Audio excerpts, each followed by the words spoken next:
Okay, do I have sound? Do we have sound? Woo. I think we have one person here. Um, hey, y'all. Thanks for coming. Do we have video and do we have sound? Because I am known as Techno and sometimes things can go horribly awry, especially when we are doing a live stream. If you can't hear me, let me know in the comments. But hi, welcome to my bedroom as we are here to discuss things that are Heated Rivalry Season 1. This is not something I do very often, which is a live chat. I maybe do them twice a year, and I especially do not do them after a Season 1 of something. But I felt compelled to for many, many, many reasons. Some of those being, this was a show that kind of took over everything quietly. I heard a little bit here, a little bit here, and then it exploded. Also, this is romance, and this is hockey romance, and this is male hockey romance coming out today in the world that we live in right now.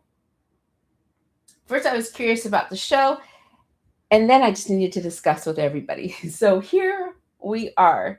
A little background about me and why I was so interested and why I'm dialed in to maybe some things that may or may not be able to be used to you. I actually write romance novels. I was a romance reader avidly as a teen, preteen. As I got older, life happened. I stopped reading for a while, and then I had my wisdom teeth pulled out many years ago, and I had a day to myself. No children, no husband at the time.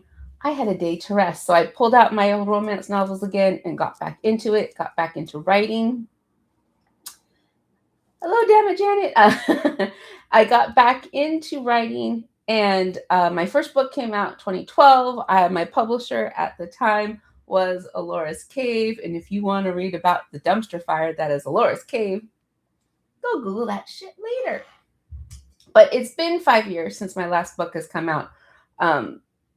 My world exploded just as the pandemic was happening. So those things collided, just basically broke my ability to write happily ever after. So I segued to watching other shows and their happily ever after. So when Heated Rivalry was making the buzz, I was there for it. So things, just to go over little ground rules before we start any sort of discussions, which is just basically we're going to have thoughtful, respectful dialogue. We're also going to have some adult dialogue. There's adult themes. We're hopefully adult people. So I'm not going to shy away from discussing things.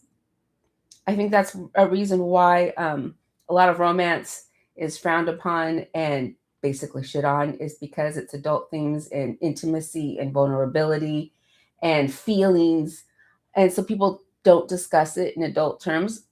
I'm going to discuss it. We're going to do it together, but also thoughtful and respectful dialogue. Where to begin?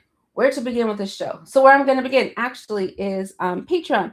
Scott Crabtree, thank you very much, Mr. Scott Crabtree, asked me a question and then followed up with some thoughts he had about season 1 that kind of matched into it, which was he asked if I was reading the book, so we can hear more about my thoughts on the story as a whole afterwards. I don't think I'll be reading the books only because I rarely have time reading. I'm right in the middle of a night circus right now, and I've got a Court of Thorn and Roses waiting for me. So if I were to get to the series of books, who knows when. So at this time, I'm not planning on reading them. However, I was at the bookstore yesterday, and I saw it on the shelf, and I picked up and I read the back, and his follow-up question and comments basically were about how he wished that Ilya's thoughts about how he felt about Shane and his internal dialogue was more prevalent in season 1.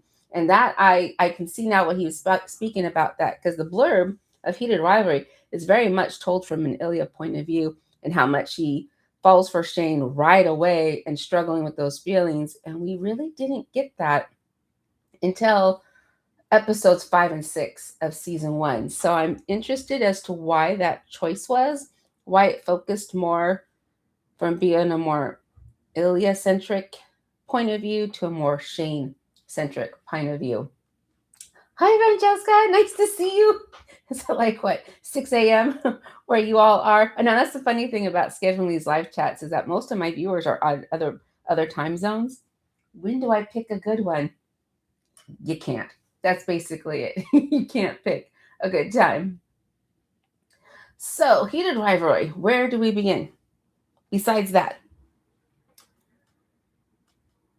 what I was afraid of was going to happen when I saw the series was out and being popular. And somebody in the comments previously said I didn't see what I saw. I saw what I saw, at least in the United States, was there was a lot of talk about the sexuality of the show and the explicitness of the show, which was I was afraid that's why people would come. You butts to seats. You got to put butts in the seats some way. I understand that, but I didn't want that to be the sole reason people were watching the show. I wanted, as I said, I wanted some more substance with the style.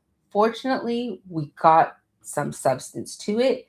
And from what I've been seeing, especially as from reactors' standpoint, watching other reactors, is that they were focusing on the substance. If you started out talking about, oh, we heard the show is a little dirty, a little gritty, we're here for it. Are you? Are you really here for it? And the fact that they actually fell into the story and with the characters and with the plot more than the sexual explicitness of it, yay, great. That's what we want. It's, as I've always said about sex scenes in books, is unlike in real life, your sex scene in a book has to be there for a purpose. It has to drive the plot.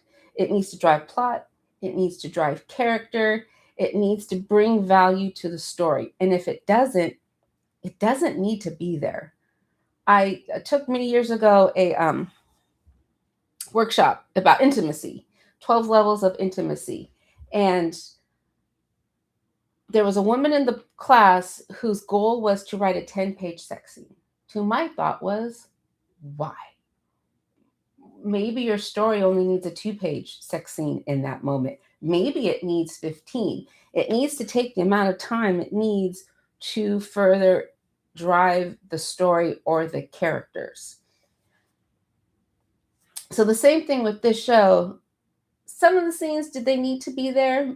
Maybe, maybe not. I think there were other scenes that needed to be there that we didn't see, especially near the end. They cut away to black.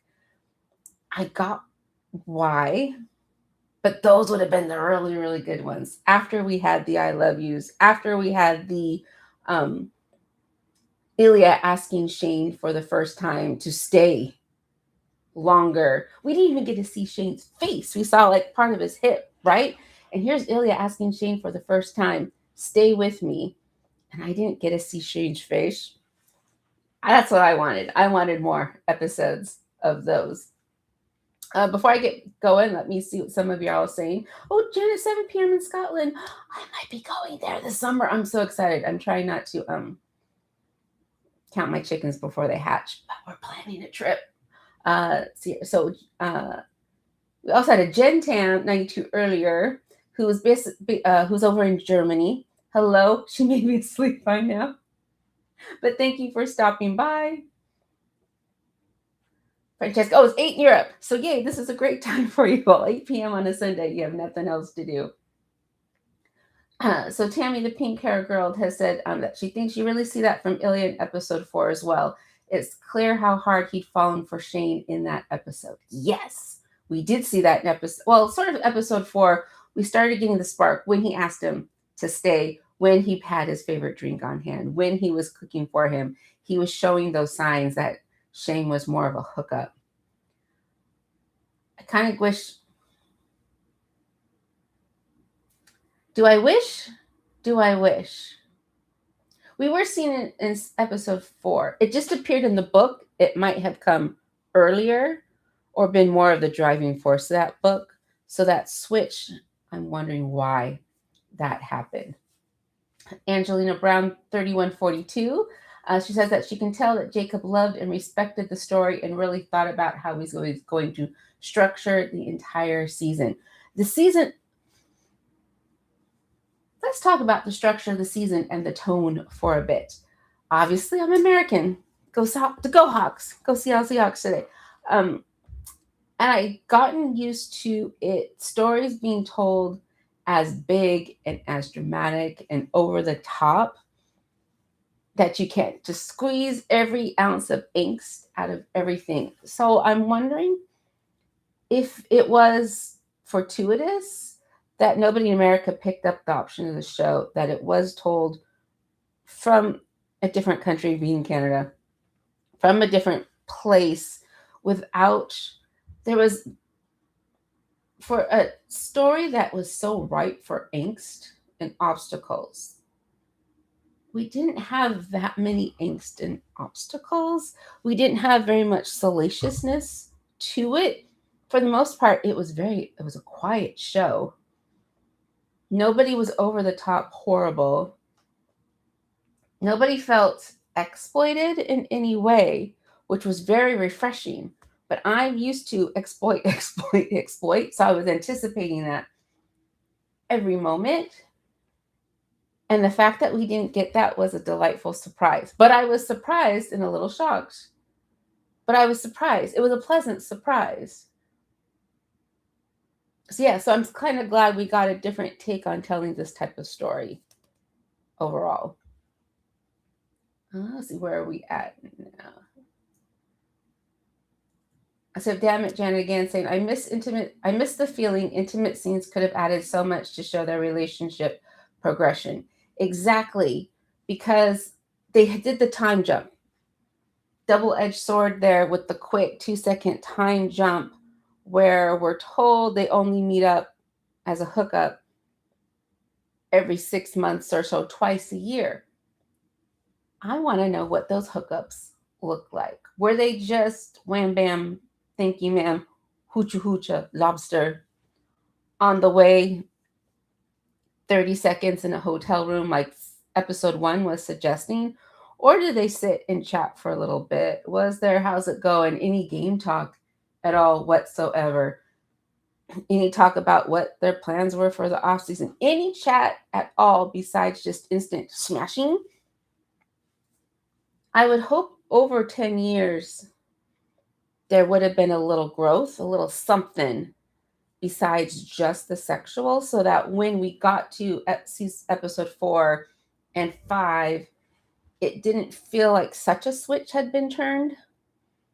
It would have been nice to see more than just a quick shower scene or a few text messages.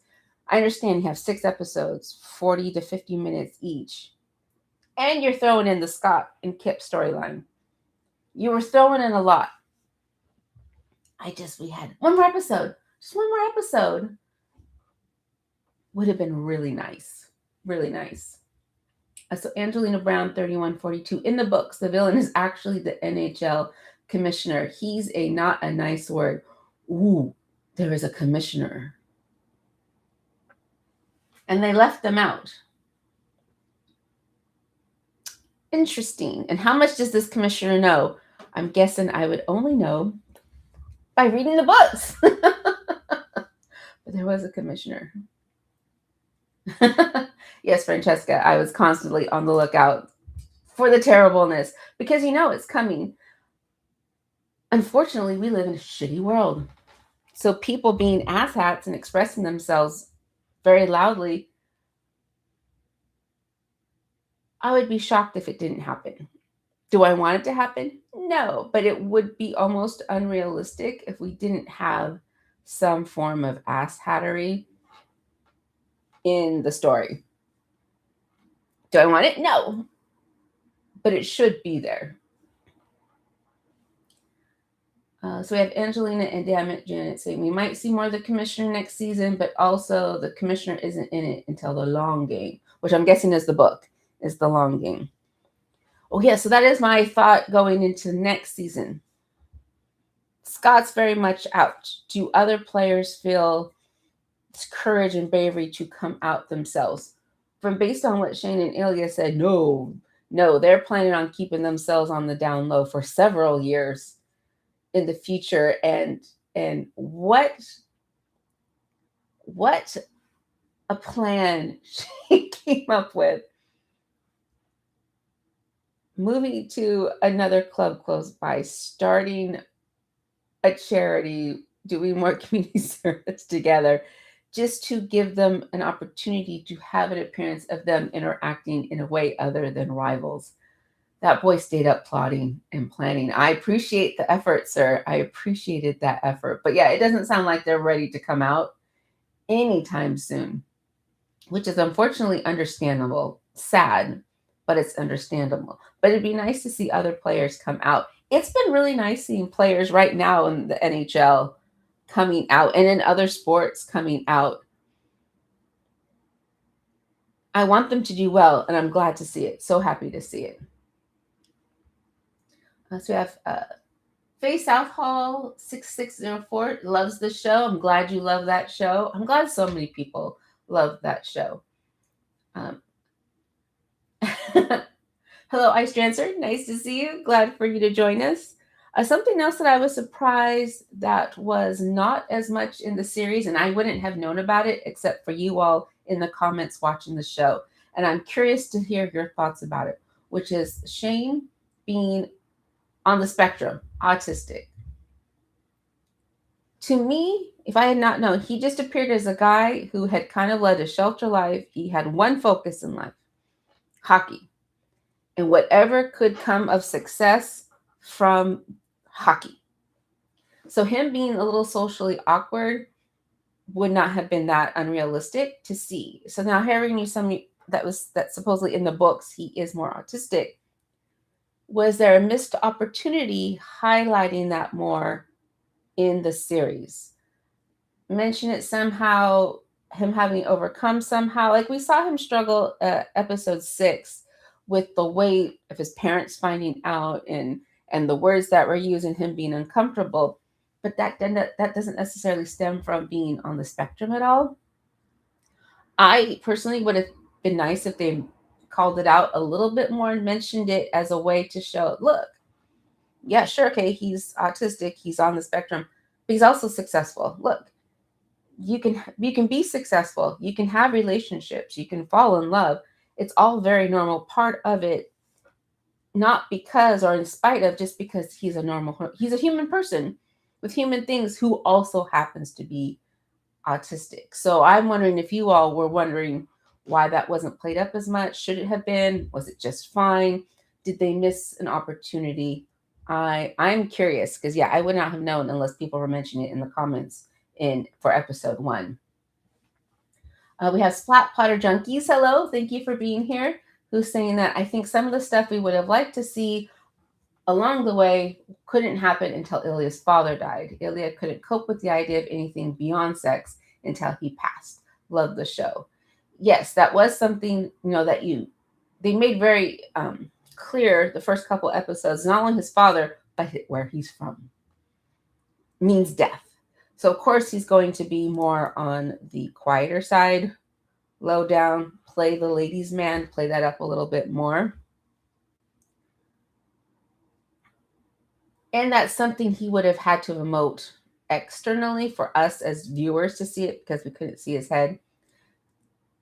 We could have had a little bit more face shots, a little bit more shots of the eyes and expressions. I think could have given us a little bit more. But I do understand why the big change was after his father died and his brother being a total ass. We could see where that shame was. He was finally broken. He had reached his last bit of everything with his family. And I really enjoyed that scene because he was isolated. He was in the dark. He was in the cold. As he was pouring his heart out, the only way he could, knowing that the person could only hear the tone of his voice and not what he was saying, to just finally say he felt broken and alone and unappreciated and all of the above. And the one person he wanted to fully share with, he's told he can't by society. And that was a beautiful scene. That was beautiful. Let's see here. We also have, so Angelina 3142 Sadly, saw an article today about diminishing endorsement contracts for out LGBTQ athletes in real life. That's what I say to those sponsors. Apparently, Reebok's really on board though, because they're mentioned so many times in the series. But that's sad and it is disappointing and yet not surprising, but it's disappointing. Ice Dancer, did you hear the controversy with the ice hockey podcast Empty Netters? I heard there was a controversy. I didn't get into what the controversy was, and I'm only vaguely just now familiar with Empty Netters. So I never saw any of their content, but I did see that there was a controversy. I don't know how much I want to dig into that controversy at this time. I'm hoping that when people enjoy the show and they're enjoying the show publicly, that they're actually enjoying the show. Be genuine about it. And if you're not, I would like to hear why you're not. Is it content? Is it dialogue? Is it pacing? That's what I try to do with my reaction videos is I find it fascinating what people connect to and what people don't. Something that can be really popular, I might not understand why. Transversely, I find something that I love that people aren't so into. Why aren't they into it? So I like to explore why and not fake that I like something. And me not faking that I like something sometimes gets me a little bit of backlash, but I'm not going to fake it. I'll tell you what I'm not enjoying about it, what I would like to see differently, maybe how I would have gone about it. But I find the creative process fascinating and why things are chosen, why they're chosen. So a lot of time on screen, I'm reacting to what might have happened in the writer's room, what might have happened in the pitch room, and not necessarily what's right in front of me. So if people like the Empty Netters are watching something that's not in their wheelhouse, they're not familiar with, I hope they generally enjoyed themselves and didn't just make it up. Or we'll go back to bashing. And I don't know if going back is the right word, but not bash something that they said they liked because that's something they would have said previously. Hopefully that makes sense. Why does it have to be controversy? Rin the Snail 228. He's actually undiagnosed in the books. Aha, so he doesn't actually know he's autistic, but he's written that way, and Hudson specifically played him that way. I wonder if, we've got a lot more comments, and I skipped ahead on accident.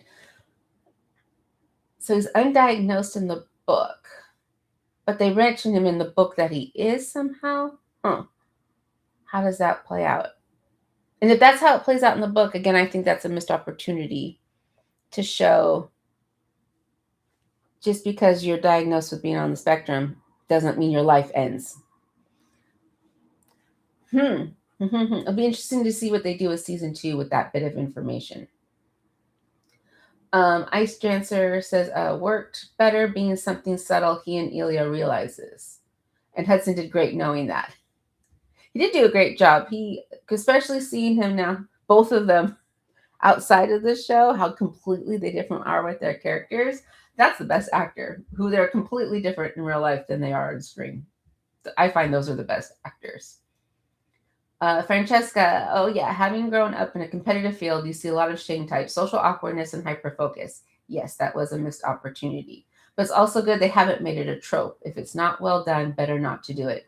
Also true. They didn't over embellish and they didn't over highlight and they didn't say, look, see, even though he's not normal, he's normal. He's normal for himself.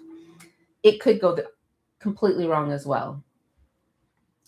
Rin the Snail 28. As an autistic person myself, I really felt seen and represented by the way Hudson played him. I'm glad you felt seen and that you felt comfortable and were happy with the portrayal, because it would be terrible if you went, they did us dirty, which we've seen in other stories when somebody's representing anybody and they just did that group dirty.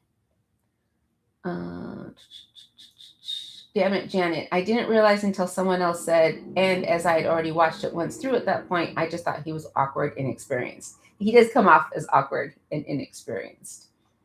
Azure Sparrow 3453. A lot of the internalized homophobia, autism, etc., was done more subtly. I hope they didn't try to make these things a very special episode moment. Oh yeah, this whole series could have been a very special episode moment. And if you're not old enough to know what a very special episode is, go search that. I have been traumatized by some very special episodes of television shows in the past.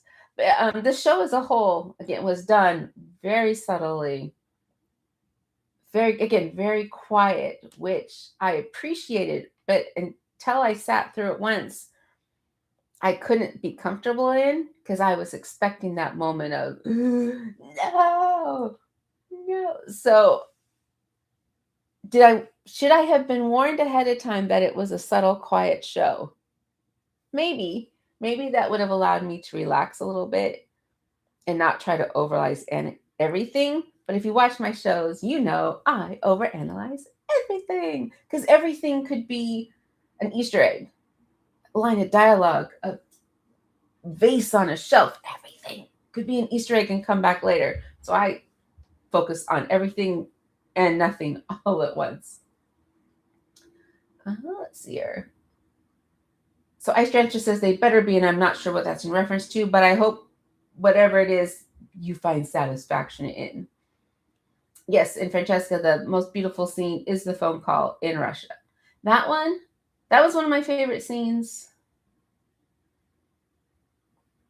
I'm trying to think of what they're all very similar color palette, so everything in my head kind of looks the same, except when they were episode 6, when they were at the cabin, there was so much daylight and sunlight and open windows. Again, very much a metaphor of where they could be free and in the light and more themselves, which is also very much when we as the audience saw them as a couple. Was then the very, very end, a wee bit in episode 4. But it would have been nice to see a little bit more of couple Shane and Ilya, a little bit more, just a smidge previously. Ice Dancers made a video saying they were targeted wrongly. I'm guessing that's the empty netters that they were talking about. I fully backed their support and thought they were 100% genuine. Excellent. So maybe I will need to go back and watch some of their reactions. I like watching other people's reactions, especially guys who are not familiar with romance. Fascinated watching their reactions to some of these shows. Azure Sparrow 3453. But unfortunately, it feels like a ton of complexity of the queer experience has been lost on people because it is subtle. When people just focus on the communication of the first 2 episodes, annoy me.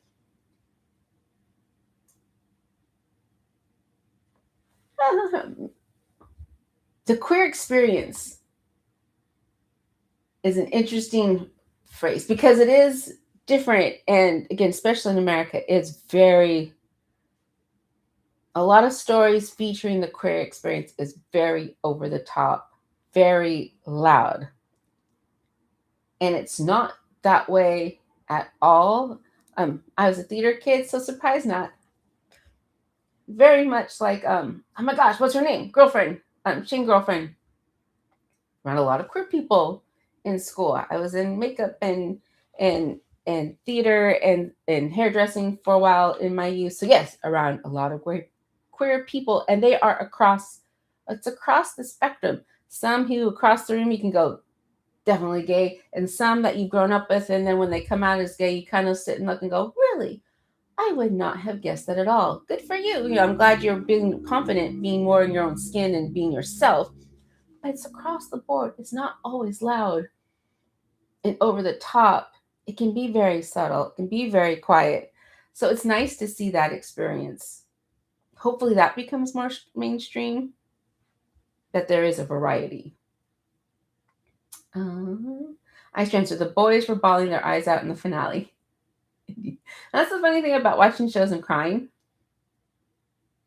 I don't cry a whole lot watching shows or movies, but there are also ones that, if it's unexpected, I will totally cry. And then there's some movies and shows that I will cry every time, no matter how many times I've seen them. I will always cry. And just the other day, I was wearing a T-shirt I got from the Broadway production of Finding Neverland, and the scene is based on the movie. Yes, it's a musical. Yes, but there's the scene on the end with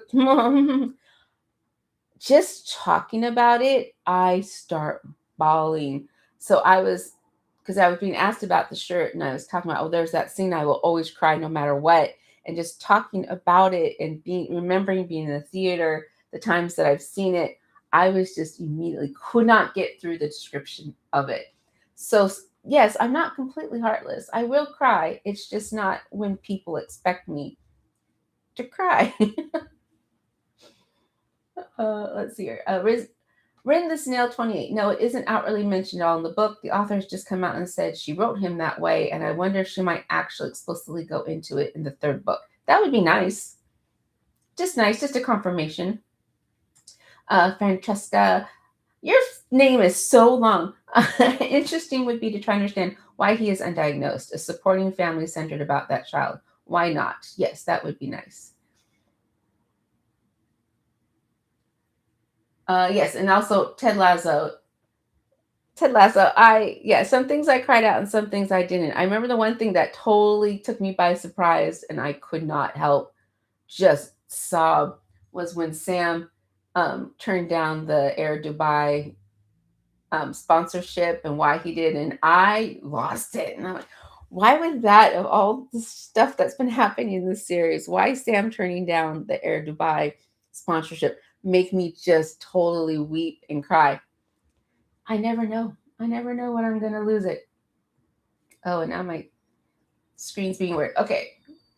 Where are we at now? Angelina Brown, 3142. The scene that I love the most is the golden sunset cry right back from Shane's parents. I love the light, the music, the relaxed feeling between Shane and Ilya.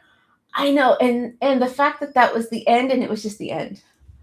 How we're getting in the car, we met with the parents, we're good with parents, we're riding back to the cottage to finish our summer, and we're just roll credits. I was like, okay, are we sure this is where we're not going to have any major cool. And I would want the parents to be cool. I'm glad the parents were cool. They had their questions, of course they did, because they thought they knew their child, and now they've seen they didn't know their child at all. That is something that you question as a parent, watching your child reveal something about themselves that you would not seen or expected. It takes you back. You start questioning everything. Not that necessarily what they've revealed is a bad thing. It's just you're questioning, did I pay attention to my child at all? I claim I love them, I adore them. How do I not know this about them? So them having the questions was great. And I did feel for Shane's mom when she was going. I felt terrible that he didn't think I was a safe space. That would make me cry. And I'm because I know a lot of people don't have safe spaces within their family. Ilya obviously did not. And Shane's mom, believe me, she was such an ally for him, and she wasn't the ally she thought she was. That was a great scene. And I hope, although I know it wouldn't, more parents hopefully would have seen that and gone, am I a safe space for my child? You should be a safe space for your child. Period, end story. But I know that's not always the case. Splatter Junkies says, have you ever contemplated writing a BLMLM book? Or if you've already, my apologies for missing it.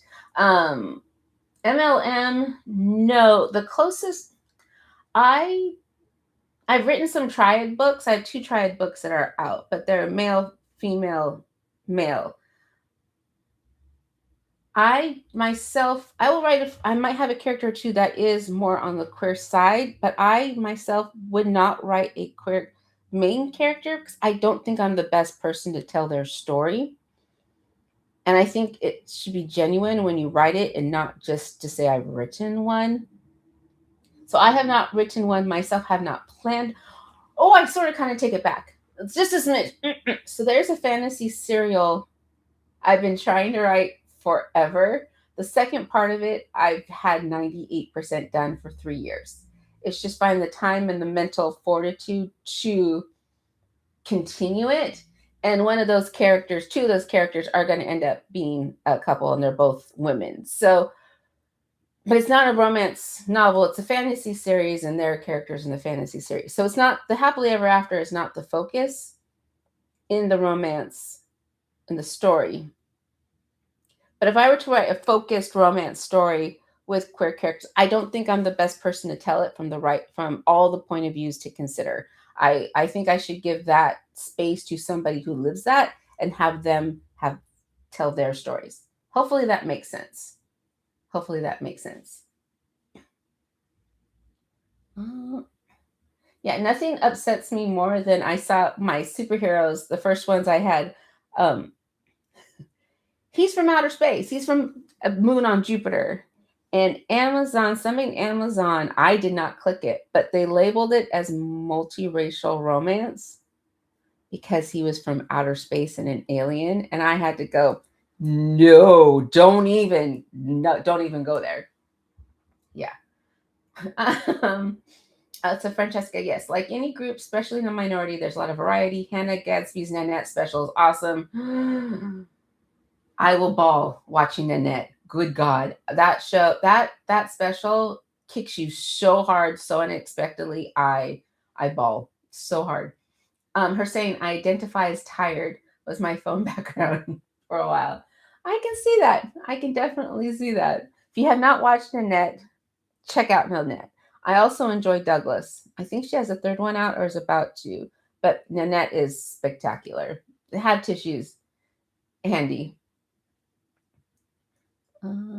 So Angelina Brown, 3142. Yes, some of us are also very good at masking.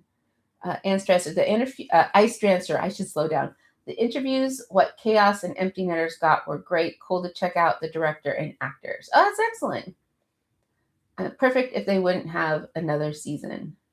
Damn it, Janet. Shane's mom asking him for forgiveness was such a beautiful take and something I wouldn't have thought of or expected. Yes, I was. I'm glad we got to see it. I'm glad we got to see it that episode before the end because she was very much sponsor, sponsor, sponsor. You are a symbol for all the Asian kids. All the Asian kids who want to play hockey, you're the symbol. You're the go-to guy, sponsor, sponsor, sponsor. So her having that moment of just being his mom and not his manager was excellent. And then we have here Francesca. Yes, of course I know, but they clearly didn't know as much about their child. Absolutely.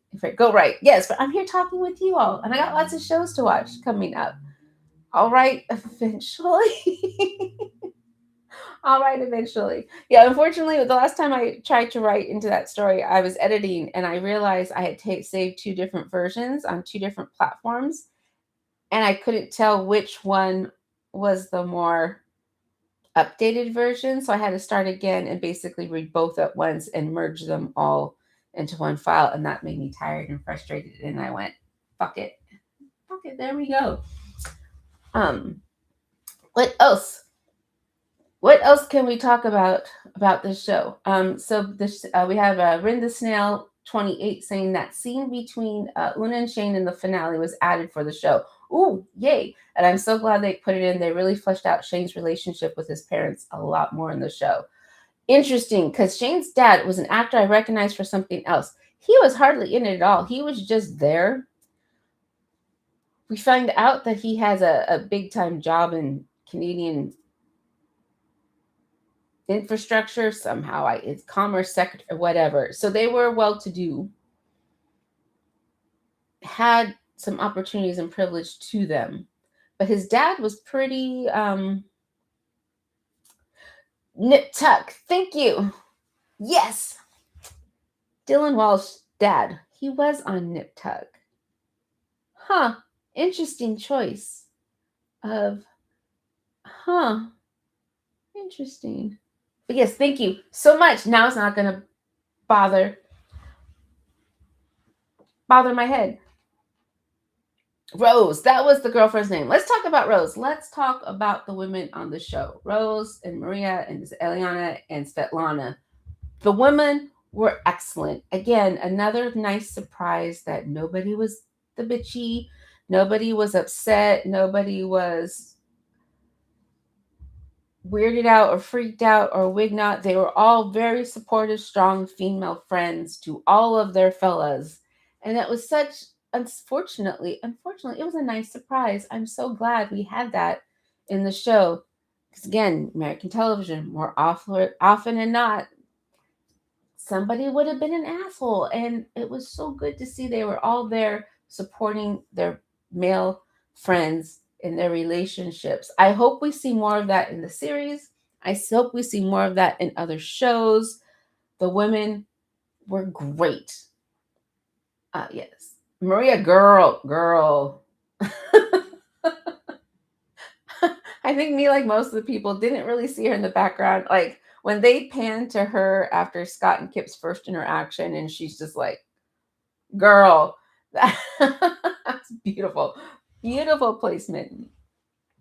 So we have Angelina Brown, 3142. Just FYI, in the book, Game Changer, Maria figured it out too. All the women in the books were excellent. Yes. Couldn't hide that one. Scott and Kip. Scott and Kip in relationship to Shane and Ilya. Infinitely more freer to explore, more of a connection. I love somebody in my comments called them the U-Haul lesbians because it was so true. Also, the number of comments that episode of people when Scott said "stay here forever" and Kip's like, "Okay, I would need to pump the brakes a bit." Some of y'all were like, "No, let's go right in. Go ahead, live with him." I need a little bit more of a relationship before I dove into it. I don't care if he's handsome. I don't care if he's rich. I don't care if he can go off and do his own things and I'm free to do mine. Give me a second first, because the man was talking about being a serial killer and that he's not a serial killer because he's done so much research on it. I need a few more days. But yeah, seeing them being able to be more lovey-dovey, comfortable being together for longer than a hookup compared to Shane and Ilya was very nice. But I totally got Kip. You can't be a secret the whole time. And also when Elena said, Kip needs to shine the sun, but her adding, so do you. Oh, that was beautiful. I'm so glad they had her add that. That was wonderful because you didn't realize how alone Scott was until he won the cup and everybody's family was coming onto the ice. And nobody was coming for him. As the captain, he was the little orphan boy. And that's what broke my heart was, it was nice that him and Kip got their moment. But what broke my heart was him still being the little orphan boy on the ice. And hockey was his family, but he didn't have anyone to greet him at his highest achievement. Oh my goodness. So yeah, so seeing the two relationships, I'm glad we put them in. I'm glad we got to see it. And I hope we have more. I hope that's not the end for Scott and Kip that we get to see. I'm going to scroll up here a bit, see where we are at. Francesca, a good example of how we often gravitate to gay men. Or do they gravitate towards us? Maybe it's a mutual attraction sort of thing. So we have Elma Junknone. Elma Junknone. Hi, welcome. They added a lot to the Ilya Svetlana relationship in the show too. I'm glad they added it for the better because Svetlana was a boss. She was a boss all the way around. Same thing with Eliana. Denise Smith, 7508. The first book is Scott and Kip. I was at the bookstore and I was looking for the Scott and Kip book and I wasn't seeing it. So I don't know why. I was at 2 bookstores yesterday. I don't know why they didn't have that one out. Because I would hope or I would think people would be just as interested in their story as in Shane and Ilya's story. Gosh, damn it, Janet. Far too intense, far too fast. I was surprised people weren't thinking the same. Exactly. So it was almost love bombing. I think I was nervous in that episode, somebody finding them out. Oh my gosh, when Scott shows up at the art gallery dressed as an Avenger in disguise. Could you be any more obvious? So I was expecting them to get outed way sooner. But it was a lot. Like, what were they together? A month even? And it was intense. It was intense. So Francesca, I agree with taking your time, but it's memorizing when you met a couple who knows with such certainty so fast. But they didn't know. They didn't know. That's why Kip had to leave, because he went, this is nice, but he needs his moment to shine too. Angelina Brown, Kip was all in. He did have second thoughts when he realized how isolated he was growing. Yes. I also thought it was funny in the comments, a lot of comments I was getting episode 6 when I was asking where Kip was in the Scott getting his award and giving the shout out to Kip, and Kip wasn't at the award show. And they're saying, it was a limited budget. They couldn't have him there. But yet we had the whole crew at the bar there for 30 seconds in the bar scene. So either they reused footage from that scene, or they could have had him in the tux and the wings. The tux, the ball gown tux. He could have been there in the wings. It would have been nice if he were there present. But okay, fine. We got AI. We can drop it in. Right? So we have Denicia Smith 7508. Yeah, Scott was giving us what we wish Ilya would give. Absolutely. Ice Dancer. Notice how the colors went darker in Scott's episode to show the tone change. It did a bit because he started out in the sun and then ended up in the dark. He started in the sun and ended up in the dark and in the cold all by himself. That's so true. That was so true. See, that's why I try to pay attention to everything, because you don't know what symbolism or an Easter egg. That's so sad. But I'm glad he got some happy ending. Where are we at here? So Rinda Snail 28. The difference in audience responses to Scott and Kip has been so interesting. I've seen everything from Skip was the best part of the show to Skip was so boring, LOL. I don't know if they were the most interesting part of the series, but they did provide much needed context and contrast. And also, we couldn't have gotten the cottage moment if we didn't know what Scott and Kip had gone through to get to that moment. It needed to be there. The fact that it was all contained in one episode was an interesting choice to me. Why we didn't see it. For example, episode 2, we had the Olympics. That's when we first met Scott. Like, we saw him again. Episode 3, we got a story. Why we didn't have him that in episode 3 and a little bit of 4 mushed them more together would have made sense to me. I would have expected that. So how we just got it all contained in one was an interesting choice. But I wanted to see it spread out. Maybe because it could have been a contrast between the Scott and Kip wanting to be all in, whereas Shane and Ilya constantly fighting it the whole time. Would have been interesting to see. Elma Junk known that Captain America disguise way too funny. We have here Azure Sparrow. Scott's art gallery wasn't just about hiding, it was part of his trauma response. Absolutely. Man, he was this his first ever relationship that went beyond the hookup, that he wanted more beyond the hookup? But I have to read the book in order to know that. Probably. Francesca, he did know, he just stumbled, but he knew. Kip was at the awards in the book. Okay, he was at the awards in the book. I figured he would have to be there. He'd have to be there. Yeah, Ren the Snail, it killed me that Kip wasn't there as well. Yes, he should have been there. He could have been there. Like, I could have found a way to make that work. Azure Sparrow, Scott was having a panic attack from over a decade of internalized homophobia and hiding. It wasn't just about the logical. They could make a cover story. Yes, we needed to have some friction between Scott and Kip, and it needed to start somewhere. The realization that Kip was having that he was being a secret. He knew he was being a secret.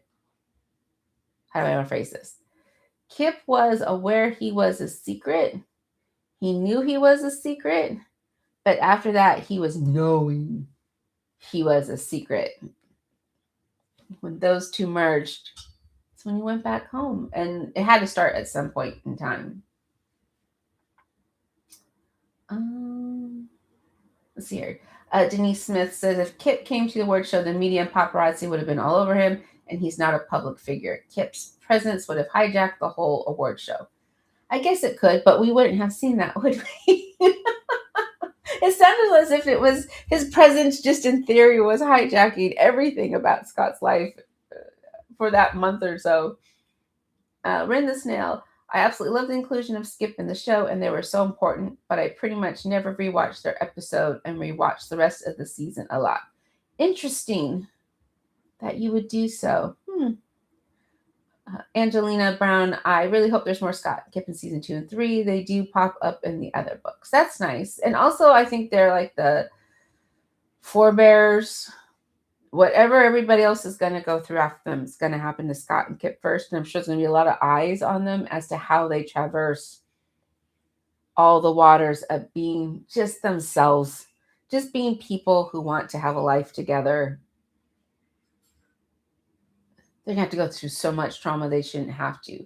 But it would be weird. I would find it weird and odd if they weren't part of the show going forward.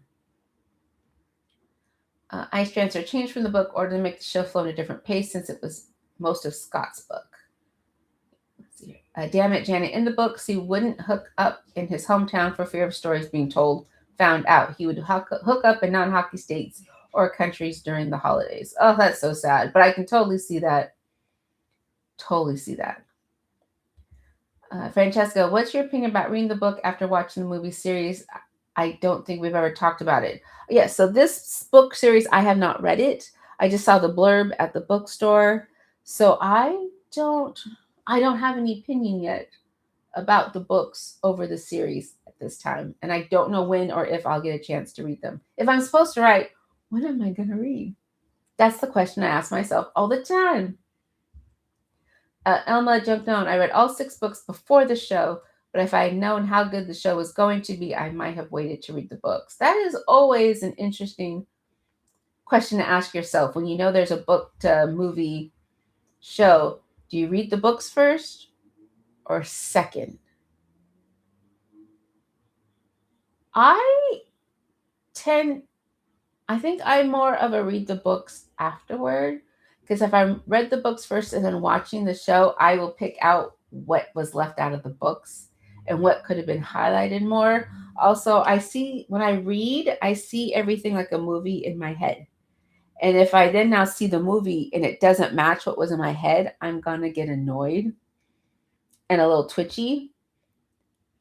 So I'm definitely a books after the movie type of person.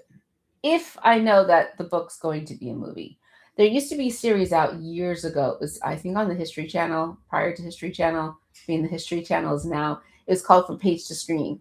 And they showed you how they took the book and the whole process of making it into the film. So, of course, they did Lord of the Rings, all the parts. I saw also one of Jaws, and I saw one of The Shining.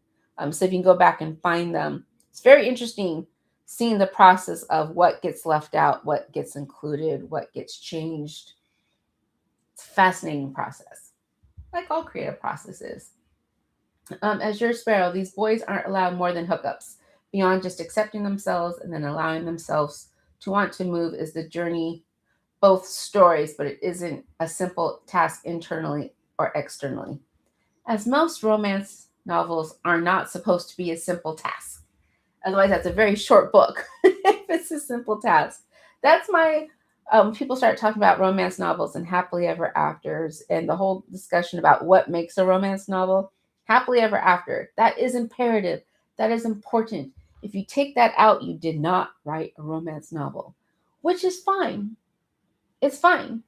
But it's all due to marketing. There's an expectation when you label something specific. If I get a story that's called a mystery, there better be a mystery. I better have an inspector character. I better be looking for clues, and I better have a reveal at the end. If I didn't have any of that, then I didn't read a mystery. I read something else.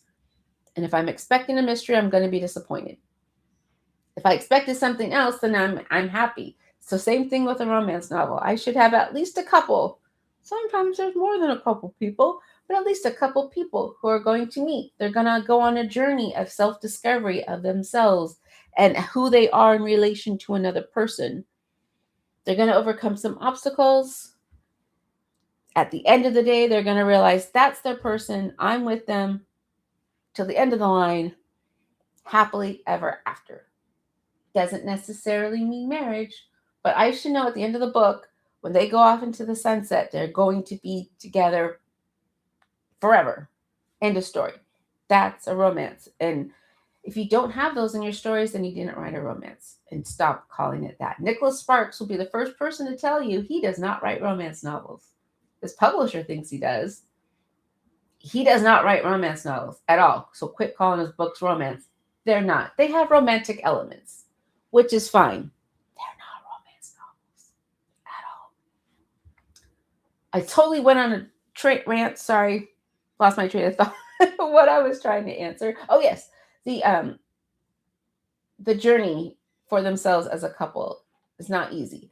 No, it is not, and it shouldn't be. The ones that have been moderately difficult are the most satisfying at the end. They're too difficult, then I'm just annoyed. Moderately difficult, that's my sweet spot. Ice Transfer, think all couples hop in other books at some point. I did see there was another book in the series with another couple of two guys that are on the same team. I can't remember what it was because I was looking for a travel book and not romance novels in the store. So I know there's at least another book in the series about another couple. So Rinda Snail, for me, I connect more with the chemistry between Shane and Ilya, and the kind of insta-love trope between Scott and Kip isn't my favorite, so I'm not as drawn to rewatch their episode. I totally see that. There's different romances for different people. Some like the insta-love, some like the fated mates. I kind of like the fated mates. And then there's the slow burn people. And sometimes the slow burns can be too slow burny. So I'm right in the between, the insta and the slow burn. I want them to be instantly attractive, but ease into it. That's what I like. So Francesca, reading takes effort. If the series movie doesn't convince me, I won't go to the books. When I used to read first, I used to just be disappointed. I can absolutely, totally understand that. Because again, you start going, well, what, they left this out. They took the shortcut here. You get frustrated. So I'm with you. I'm with you on that one. So Angelina, I watched the first 2 episodes, bought the ebook editions of all 6 books, and absolutely ripped through them in less than a week. I needed to know what was going to happen. I don't regret it. Excellent. I'm glad that was such an enjoyable experience for you. I used to read that way. I used to be able to read 2 or 3 books a weekend. No problem. But that was before I did other things. I don't have that kind of time now. But I wish I did. Yeah, the Night Circus I read because I was on a plane for 5 hours. So I got halfway through that and I haven't had a chance to go back to it yet. Denise E. Smith, 7508. I wish I could like some of these comments. I almost accidentally reported somebody. Oh no, yeah, they're so close to each other. The things I can't even like comments on here. It would be nice if I could like comments, but I'm liking all of your comments, basically. So just know I'm hearting them all. So Francesca, as a writer and someone experienced, My screen is bopping around again. Yeah. As a writer and some experience with the genre, was there any trope in the series that you didn't like or irritated you? That I didn't like. Oh, well, for the most part, we kind of had the two. We had the insta love and we did have the slow burn. Both tropes are fine, they have their place. I got it, I understood them. So, for the most part, I enjoyed both of them. My only wish is we were had the time and the opportunity to deep dive a little bit more into both of them. Because, like I said before, with Shane and Ilya, those first couple episodes, we skipped so many years, and it was implied what their interactions were. But for some reason, I guess because I'm a person, I don't think that's all that happened in that time period. And I want to know what I was missing with their quick hookups. Some sort of camaraderie. We knew from moment one, we knew they had each other's respect on the hockey field. Yes, they were rivals, but we knew they each respected that the other was a good player and brought something to their team. They were different players, but they both recognized they were both good. Even when Ilya kept saying, "Oh, I'm better than you, I'm better than you," and yeah, he probably believed he was, he still respected Shane as a player. So the respect was laid out from the moment one. It was the liking each other that wasn't quite as clear until the end. And I actually mentioned it watching episode 6, and I didn't go back to it. But there's that bit where they're cuddling in bed, and Ilya looks at Shane and he goes, "I like you." And I felt that like because I've been in that position before where I'm with somebody, feelings are there, you're vibing, you think this can turn into something more. And they look at you, they go, "I really like you." And you're like, "Well, I hope so. You're spending an awful lot of time with me. We seem to have a good time together and we're seeming to fit where it needs to be fit. So I hope you like me." And it was like, "No, I really like you." And then when the "I love yous" came, I still get an "I like you," which hits differently when you're realizing they're not saying it just because I like you, but they generally like who you are as a person. They like being around you. They like being in your world. They like sharing with you. So with Ilya saying to Shane, "I like you," I knew what he meant, and I knew that the "I like you" was just as important as "I love you." That's because I've experienced it myself. It would have been nice to see a little bit more of Ilya liking Shane before half of episode 4, because I think it would have made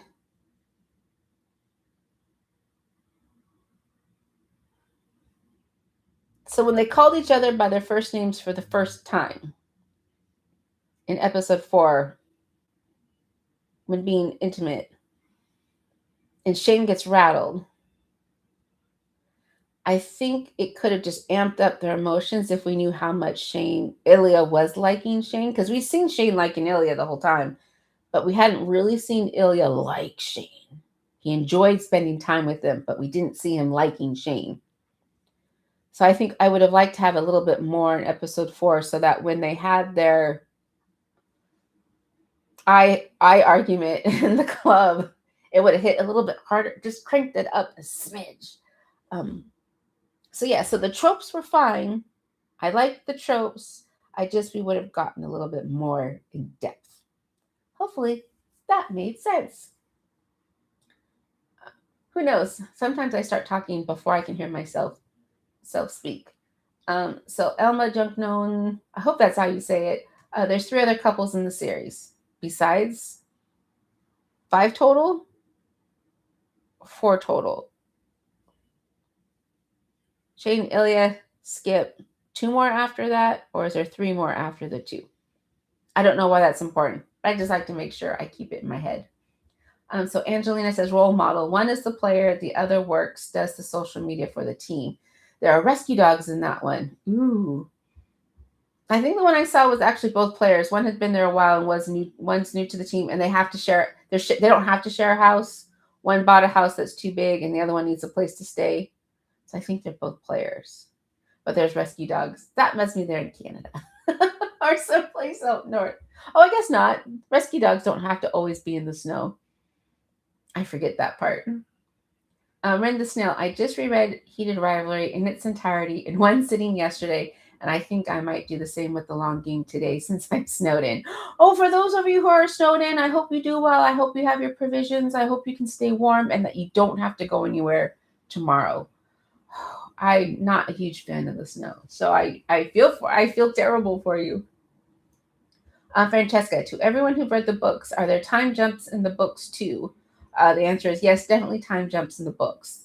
The books also jump through time like that, and the show was shockingly accurate to the books, which is kind of good. Good to know. I like when they try to keep true to the source material. Francesca, yes, the I like yous in life are so underrated. They are underrated, especially if you don't hear them. It's when you don't hear the I like yous, but you don't realize you haven't heard them. And then when you hear some genuine ones, it makes you realize what the fuck had been happening my whole life. Why has it been not until now I got an actual genuine I like you from someone. So if you're with somebody and their significant other, they haven't said that they like you in a while. Maybe ask them why. Maybe ask them why. Azure Sparrow, every time Ilya calls Shane boring is him saying he likes him. Is that like the ditto? Sam Wheat's ditto is Ilya Rozanov saying you're boring. Let's see here. We got, damn it, Janet. If you closely watch Ilya's face, you see his feelings about Shane. He keeps them well guarded. He does keep them well guarded. And the camera guy, cinematographer, also keeps them well guarded from us. Because very rarely do we see it. The first time I remember clearly thinking or seeing that Ilya was truly, what's the word I'm looking for? Like shocked, feeling something genuine, like was when, maybe this will make sense, during episode 5 in the All-Star game, and Shane admits that he has a stylist, and the way they framed Connor's face when he was taken in that he got Shane has a stylist, and the smile that broke out on his face and his laughter was the first time, like, I wanted more face shots of Ilya like that, where he was fully lit, face on. We didn't really get that till the end of episode 4 when he was in the shower thinking about Shane. It's 4 episodes in. I wanted that earlier. That would have been nice. But that was one of my favorite moments in the series, was Ilya reacting to Shane getting a stylist. I can close my eyes and picture that right now. Okay, so there's 5 couples total. Good to know. Oh, I can call me Image Unknown, by the way. Thank you, Image Unknown. Thank you. It's one of the standalones. Okay, it's one of the standalone books in the series. Okay, I got that now. Okay. Ren the Snail, I feel like the show did a good job during the montage at the beginning of episode 4, showing that change in Ilya. Oh, the change of them respecting each other as players. Yeah, because it wasn't, I can't remember, even though I've seen it a bunch of times. Because Shane approaches Ilya. Does Ilya say in the back, oh, I've watched you too, or I've seen you too, or is it just a thanks? I'll still beat you though?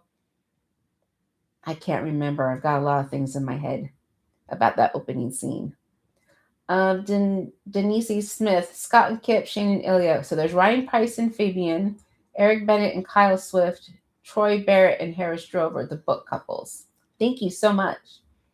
I love that they're all male too. It would have been interesting though if she mixed it up a little. Wasn't always male. Could be female. But I'm glad that we have representation, period. I just sometimes like mixing things up a little. So Rinda Snell, I think the thing that really showed me that Ilya was falling for Shane was how you could see his face change after their first time together, and Shane kisses him tenderly on the forehead. Forehead kisses are the best, aren't they? How can you not just? How many times was Ilya ever kissed on the forehead, cuddled with, and actually kissed? I don't think Coach Son was a let's kiss you tenderly on the forehead. And we don't really hear about Shane's other male exploits in the series. I've heard he has them in the book, but I don't know. We didn't really see them or hear about them that much, except for the coach's son in the show. But yeah, that was a nice little touch. Denise A. Smith, when Shane said he had a stylist in the book, Ilya thought Shane was going to say he and Rose were engaged and that Shane didn't need him anymore. Oh, that's a way big different expectation. Way big different expectation. Wow. So Rin the Snail, to me, that reaction in episode 2 really conveyed that he's starting to develop feelings beyond just physical, and that's when he started to pull back a bit to protect himself and Shane. I can see that also. I think an MMM book would be fun. Yes, it would be fun. If done right, it could be amazing. He's so amazing. So Francesca, unpopular take. Forehead kisses between romantic partners can feel patronizing. I'm not suspicious of much, but I am of that. I've been told recently that a forehead kiss means I love you. So I guess it depends on who you're with. Just saying.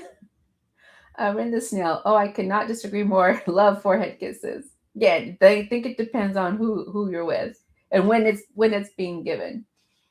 Let's see here. We have. Okay, so imagine unknown. Ilya asking Shane about 7 different times if he's still with Rose Landry. Poor guy, he was going through it. Yeah, he did ask often. And he wanted it from the source. He's not going to get it online. He's going to get the info from the source. Where you look into Shane's eyes. Tell me the truth. Are you still with Rose? And he got his answer.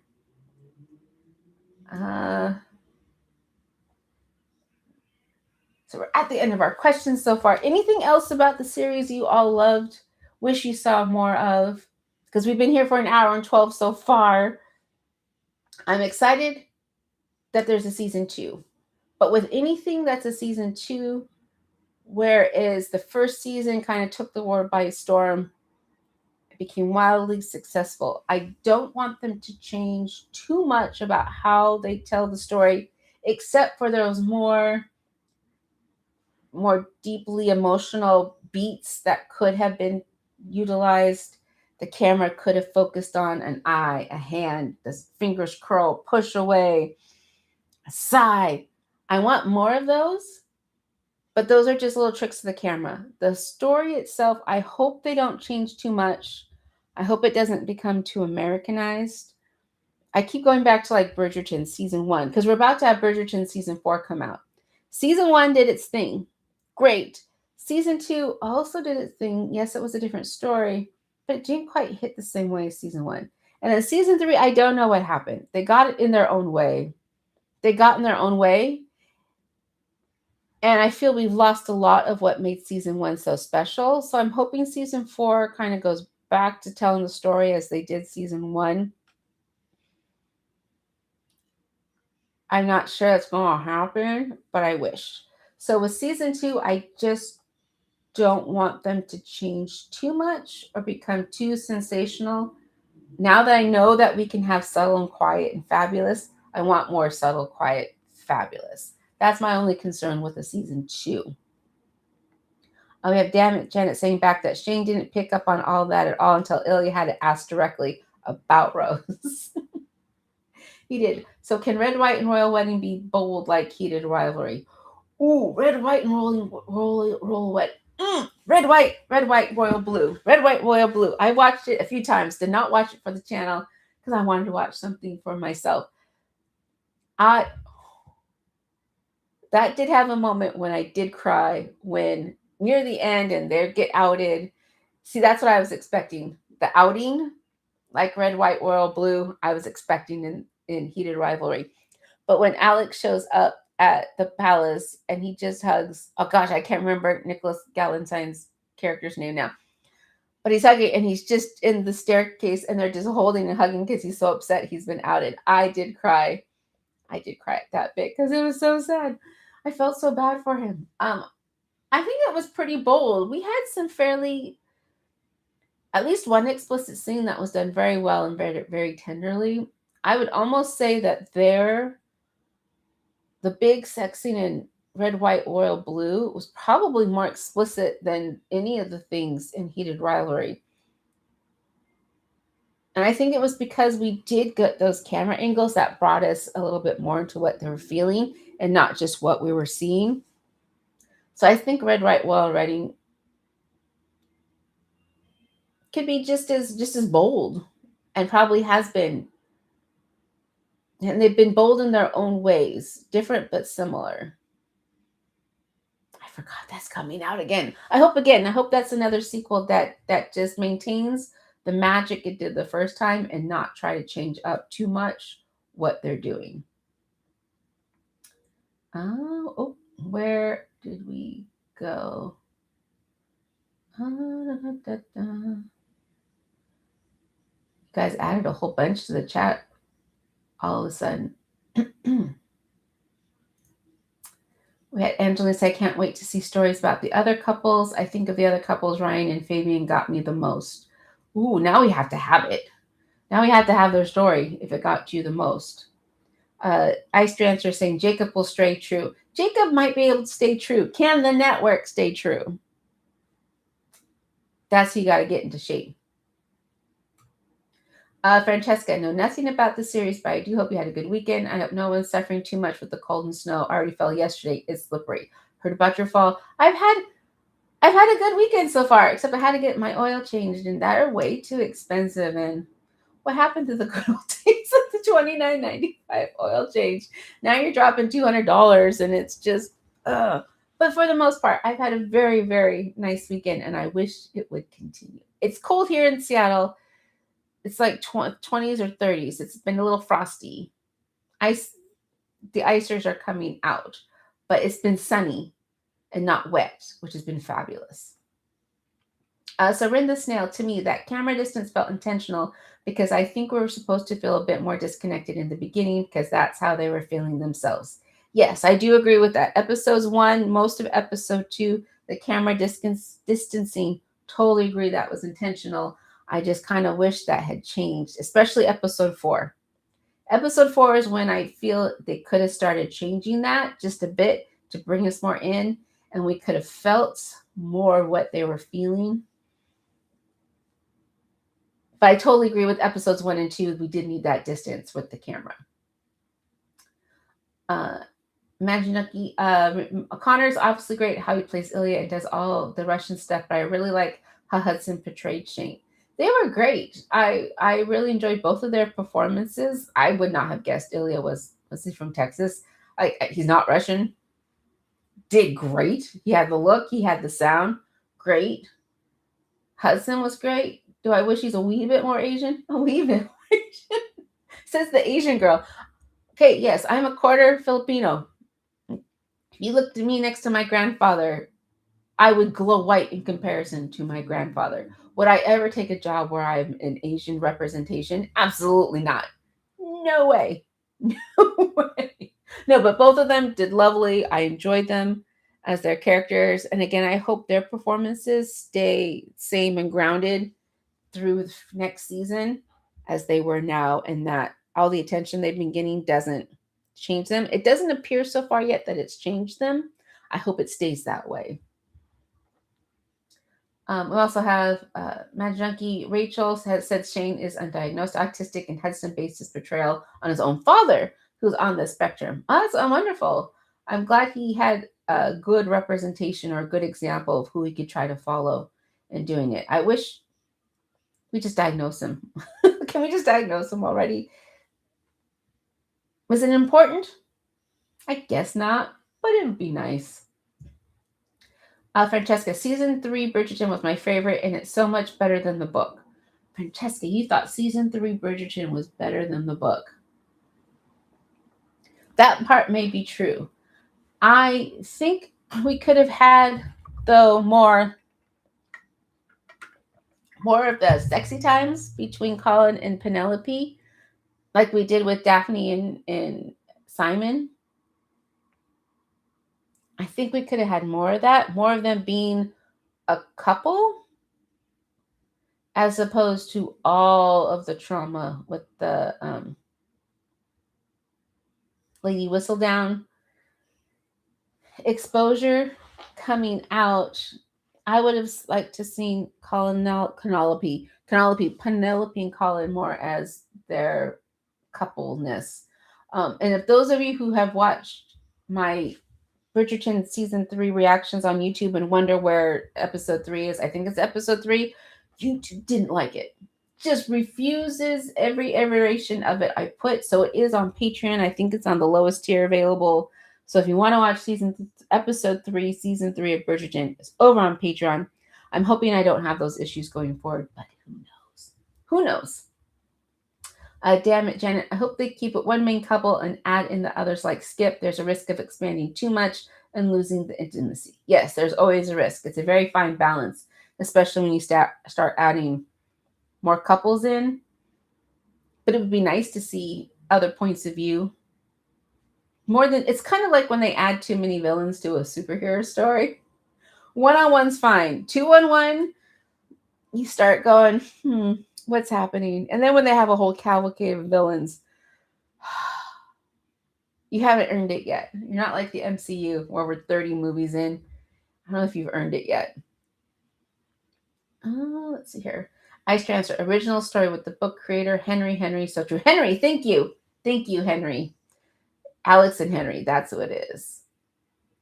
Yes, Ice Transfer says, Crave, yes, HBO staying out. Yes, please, HBO, stay out. Stay out. Renton Snail, Jacob has also said that he doesn't see them getting much more of a budget for season 2. Ooh, and HBO has stated they aren't planning on meddling at all. I hope they don't meddle at all. Not getting more of a budget. There is a theory that the smaller your budget, the more creative you have to be. I think we do have, there's some truth in that. Interesting to do that on purpose. Or somebody said, well, you did it once this time. Do it again. Obviously you can do it, so do it again. I side-eye that one. Denise A. Smith, keep it in Crave's hands and out of U.S. hands. Yes, I absolutely agree. Keep it out of the U.S. hands. And HBO would have made a bad show. Yeah. I can see that. I think anybody in America would have made it more salacious. More of that over the top that I was afraid was going to happen. I could totally see that. We have Ice Dancer saying 2027. So next year we're going to get Red, White, and Royal Wedding and Heated Rivalry Season 2, A Time to Be Gay. It is. And so is Korean. I think, yes, Connor. Is it Connor Hudson? Connor Hudson is Korean, who plays Shane. Which is funny. My cousin's Korean. He's very Korean. And now he lives in Taiwan. So we're in this note. See, to me, Hudson looks very Korean. He does to a bit. I guess he's supposed to be like half Asian. He just cranked up a bit. At least they didn't force him to look too Asian. Does that make sense? Like artificially Asian? That would have been worse. I think that would have been worse. Francesca, but those are fewer. Okay, but those few were better than the quantity in the other seasons. Okay, we're going back to Bridgerton season 3, but we only really had 2 scenes. The one in the carriage, and then the one in Colin's house. 2. I think we could add more. We have Ice Transfer wanting one couple per season, and then we have the League of Evil, indeed, yes. And I guess Red, White, and Worldwide has just started filming right after the He-Man trailer came out. That's excellent timing. Is Henry gonna be He-Man build in Red, White, and Royal Wedding? Or at least wear the shorts. I saw the best Instagram TikTok today where there's a guy narrating an episode of He-Man. He just kept calling He-Man booty shorts. It was hilarious. Let's see here. America, take many notes. Yes. So Angelina Brown, Hudson half Korean. He's perfect for the role. Honesty. That was exactly the reason he gave it. They say you did it once with no money and it was a smash hit. You can do it again. Yes, we're in the snow. I believe that's what they said. Imagine Jackie. Nick still looks big in the behind the scenes video they posted. And Ice Dancer didn't notice that was him. Oh, yes. He-Man. Prince Adam of Eternia. This is Nicholas Galitzine. Or is it Galaxine? Galaxine like magazine? Is that how he pronounces it? I think that's it. Galaxine like magazine. I think so. Yeah, damn it, Janet. I've been wondering how a Korean actor playing a half Japanese character has been received by those in those cultures. Seems to sit ill with me, but not sure if I'm wrong. And thank you, Imagine Junkie. Yes, I'd be all with that also. Damn it, Janet, about when they say Asians can play any Asian. No, no, all Asians are different. From India to the Philippines to Taiwan, Vietnam, they're different. Not they cannot substitute one for all. Kind of like Hispanics and Latinos. Can't they do substitute like a Spaniard for a Mexican and vice versa, and Dominican for Puerto Rican all the time. Shouldn't. So yeah, I am wondering. Actually, though, would I don't think this show would be shown in China at all. Singapore, huh? Will Asian communities watch this show? That's a question. Will they? Can they watch the show, and how would they respond in turn? Huh? I haven't seen anything. Interesting. Ice Dancer, where's Scott's hero movie? So read this now. Yes, the character of Shane in the books is half Asian, so I think Hudson was perfect. Also, the show did a much better job at actually addressing it. In the books, it's just not a thing at all. Which is, if you're going to make a statement like that in any sort of story, it should mean something and not just a cast aside. It should mean something. It has an effect. Whether we like that it has an effect or not, regardless, it will have an effect. I'm at Angelina Brown. I have a hockey game on and they just played all the things she said during a timeout. I love the music from the show. Ooh, let's take a second to talk about the music from the show. Was spectacular because it did so much of the storytelling. End of episode 4. Every lyric in that song being played in that club was telling us exactly what was going on in the show. And I had a lot of trouble. That's where most of my editing, the sex scenes and the music, getting through YouTube, because the music in it was so integral to the story. You wanted to include it, but copyright, you really couldn't. So that song in particular, and then the song at the end of the last episode was again telling exactly what was going on. I almost thought it was written for the show. It fit so well, but the music was stellar choices all the way around. We have Rinda Snail. I've seen Daniel Kim speak on this before and thought his perspective is very interesting. What was his perspective? I'm wanting to now go find out and know. Francesca, yes, if you want a Puerto Rican actor instead of a Cuban, for example, just make the character Cuban. There's a lot of talented people everywhere. Yes, mostly Canadian artists. I used to, because I'm in Seattle, I used to be able to see before cable tells you how old I am. There was a music countdown video show. I cannot remember what it's called, but that's where I got exposed to a lot of Canadian music in the 80s was through that countdown show. to your Corey Hart and Glass Tiger. I still have my Glass Tiger cassette tape. Love that band. So I'm glad they got to showcase some Canadian artists. Angelina Brown, every song was the internal monologue of the characters. Francesca, I love smart music choices. I love when that part of projection isn't neglected and music isn't just used as background noise. TRL. No, it wasn't TRL. This was before TRL.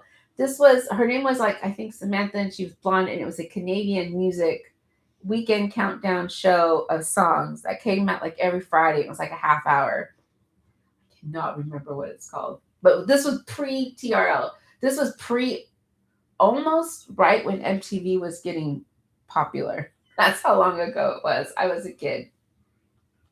Denise Smith, I'm old. I grew up in Michigan. We got a lot of Canadian TV and radio stations. Yeah, that's kind of a nice thing about being on the border is you get exposed to a lot of different things you wouldn't have if you were in the middle.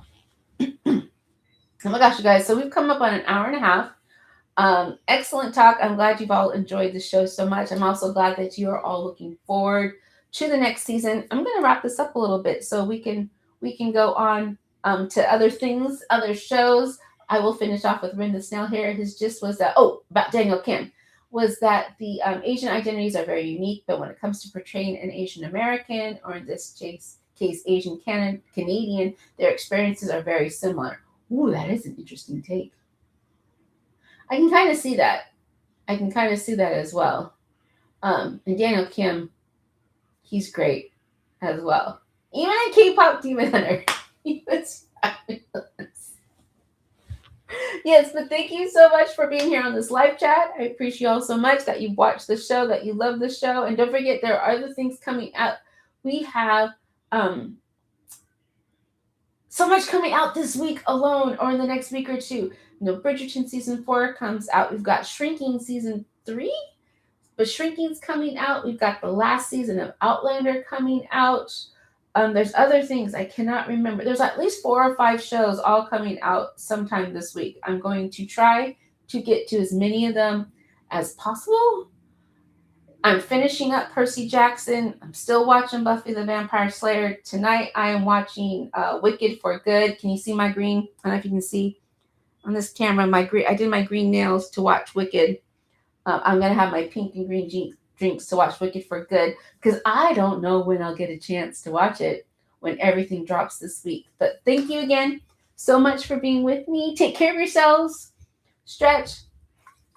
Drink your water. Did you go eat something? Again, it's been an hour and a half. So go take a walk around your room and then come back and watch what I'm watching next. So thank you all again for being with me. And have a good Sunday. Go Hawks. Bye.